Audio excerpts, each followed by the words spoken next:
F'intervista fuq Radio RTK, il-Prim Ministru Lorenz Gonzi qal li l-elezzjoni ġenerali ser issir fil-bidu tas-sena d-dieħla.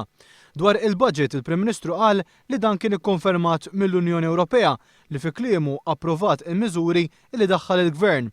Sostna li dan il-budget juri kif skont huwa x-xogħol fil-fabbriki hija dejjem jiżdied. Il-fabbriki jiżdiedu, il-postijiet ta' xogħol fil-fabbriki jiżdiedu l-ħin kollu. Dan meta f'sena waħda biss l-impjiegi fil-manifattura naqsu b'250. Lorenz Gonzi ftaħar ukoll bl-istat tal-finanzi f'pajjiżna. Il-finanzi tagħna qed jirriżultaw li mixin fid-direzzjoni li xtaqnihom. Janna l-finanzi tagħna qegħdin fis-sod.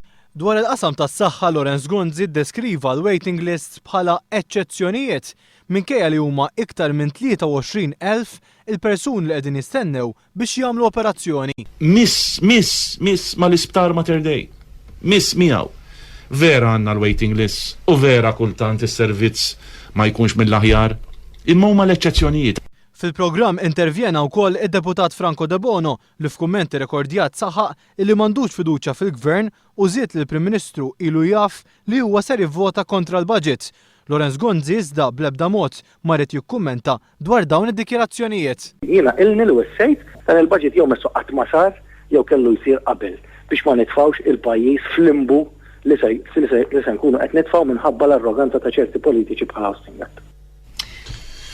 Jiena mhux se noqgħod nikkummenta fuq dawn l-istqarrijiet. Fost it-telefonati tal-pubbliku li daħlu fil-programm kien hemm min ilmenta li żieda fil-prezzijiet hija ferm ikbar miż-żieda għall-oli tal-ħajja. Lorenz Gonzi wieġeb illi il-budget diġà għamel tajjeb għaż-żieda fil-prezz taċ-ċilindri tal-gass. Quddiem qatt tal-menti oħra, il-Prim Ministru qal li ma kienx jaf iwieġeb. Hemm xi għajnuna għal stabbiliment tal-ikel li l-basement tiegħu qed jereq bl-ilma li ġej mill-blat ma nafux se nagħmlu u nibża li se jkollna nagħlqu u nitilfu kollox. Mela, għandi bżonn nara tabib tal-ġilda taf kemm jieħdu 60 euro biex tmur buffa tistenna madwar 4 xhur aħna anzjani. L-SMS dwar stabiliment tal-ikel u l-ħsara li għandu ma nafx inwiġibha. Sinjura li qalet il-kura għal marda tal-ġilda ma nafx id-dettalji. Fil-programm daħal ukoll messaġġ minn ex ħaddiem tat-Tarzna li fakkar lil Lorenz Gonzi dwar is-serħan tal-moħħ li kien offra huwa personalment dwar l-impjieg tiegħu permezz ta' ittra li bat qabel l-elezzjoni ġenerali.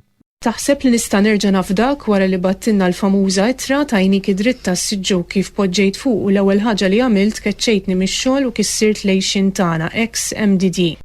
Għal dan il-ħaddiem u oħrajn bħalu, il-messaġġ ta' Lorenz Gonzi huwa li l-iktar ħaġa importanti hija l-finanzi ta' pajjiżna huma fis-sod. Mal-ħaddima tat-Tarzna, mal-ħaddima tal-Ermata li ġaralhom l-istess, ma dawk li kienu jsuqu l-karozza tal-linja tagħhom, ma dawk li kienu massimanta, daw kollha b'xi mod jew ieħor għaddew minn dad-dwejjaq ta' riforma. Ir-riżultat x'inhu imma? Ir-riżultat huwa pajjiż li għandu l-finanzi tiegħu fis-sod,